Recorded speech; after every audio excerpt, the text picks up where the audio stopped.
All right, let's get into it. Today, we're opening a case file on one of the biggest detective stories ever told. The crime scene? Well, it's the entire universe. And the mystery is one of the deepest in all of science.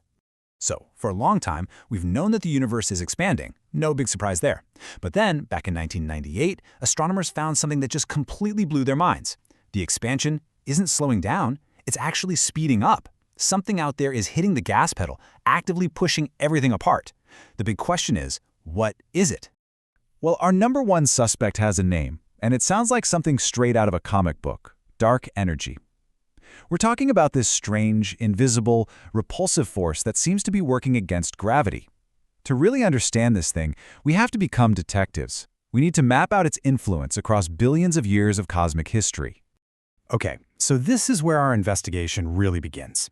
If you're a cosmic detective trying to solve the puzzle of dark energy, you can't just go out and collect fingerprints. You need a very, very special kind of tool. A way to measure enormous distances across space and time with unbelievable accuracy. And that tool is something called a standard candle. Look, think about it like this. If you see a single headlight in the dark, you can't tell if it's a motorcycle right in front of you or a car way off in the distance. But if you knew for a fact that every single headlight in the world had the exact same brightness, you could tell precisely how far away it was just by how dim it looked. That's what we need, but for the entire universe. And luckily for us, the universe actually provides the perfect clue. It gives us these incredible standard candles, these cosmic lighthouses that our detectives can use to map everything out and build their case. So let me introduce you to our star witness, the Type Ia Supernova. Now, this isn't just any old star explosion. It happens when a very specific kind of dead star, a white dwarf, hits a precise mass limit and just detonates. And because that trigger is so consistent, the brightness of the explosion is incredibly predictable. They are, without a doubt, the best standard candles we've got. Now, of course, it's not quite that simple. To turn one of these supernovae into a perfect measuring stick, you have to make a few clever adjustments. You can't just glance at it, you've got to standardize it. So first, you measure its peak brightness to get a rough idea of the distance. But then you look at the shape of the light curve, basically how long the explosion lasts. It turns out brighter explosions last a little bit longer, so you correct for that. And finally, you check its color. If it looks a bit redder than it should, that's a sign that cosmic dust is in the way, so you correct for that too. It's this three-part process that makes the evidence basically airtight. Right, so having one or two perfect clues is great, but that's not going to solve a mystery of this scale. To crack this case, you need a massive, comprehensive case file of evidence, gathered meticulously from every corner of the cosmos. And this is what that case file looks like. It's called the Pantheon Sample. We're talking about a definitive collection of 1,048 confirmed Type Ia Supernovae. It is the biggest and best dataset of its kind that has ever been put together. And you know, this wasn't the work of just one person or one telescope. The Pantheon Sample is this huge collaborative effort. It combines data from a bunch of major surveys like Pan-STARRS and the Sloan Digital Sky Survey, plus some absolutely critical observations from the Hubble Space Telescope. By stitching all this data together, we get this seamless picture of the universe stretching across billions of years. So having all this evidence is one thing, right? But you've got to make sure every piece of it is clean, reliable, and, admissible in cosmic court. This is where the truly advanced forensic tools come into play. The analysis behind Pantheon was a massive upgrade over the old ways of doing things.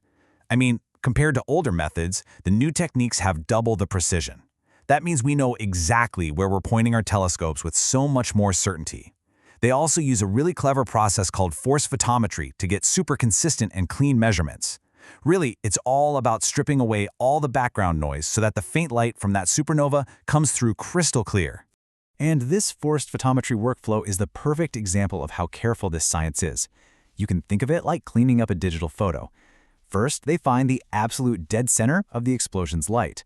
Then, they build a really precise model of how our atmosphere and the telescope itself might blur that light. And finally, they measure the total brightness, making absolutely sure that every last bit of light from the background galaxy has been subtracted out. Every single step is all about getting maximum precision. So, this whole massive analysis really stands on three critical pillars. First, there's a system called SuperCal, which basically makes sure that the data from all those different telescopes is speaking the same language. It creates one unified system. Second, the SALT-2 model is basically the instruction manual for how to interpret the light from each supernova. And then finally, the BBC method, that's the secret weapon against a huge problem in astronomy called bias. And this is where things get really cool. See, our telescopes are just naturally better at spotting the brighter, flashier, more obvious supernova. It's a selection bias. So the BBC method corrects for this by running over 500,000 computer simulations of the kinds of supernova we should be seeing. This lets the scientists filter out that bias and find what the true cosmic average actually looks like. Okay, so the evidence has been collected, it's been cleaned, it's been analyzed, and the case file is complete.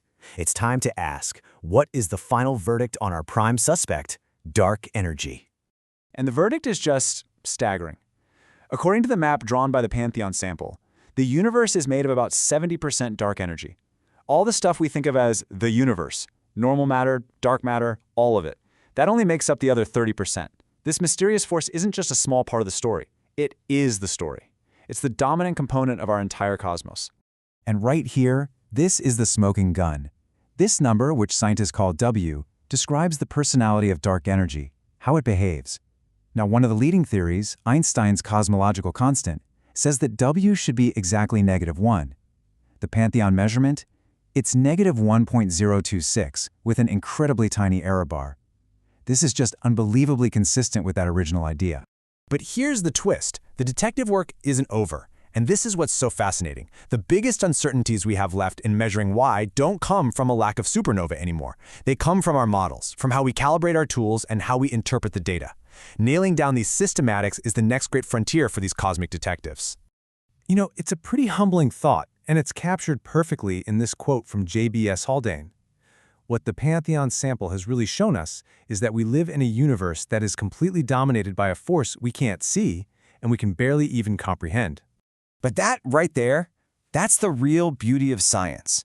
The mystery might be stranger than we can currently imagine. But with incredible projects like the Pantheon Sample, we are constantly building better tools and sharpening our minds to imagine it just a little bit better. Thanks for joining me on this cosmic investigation.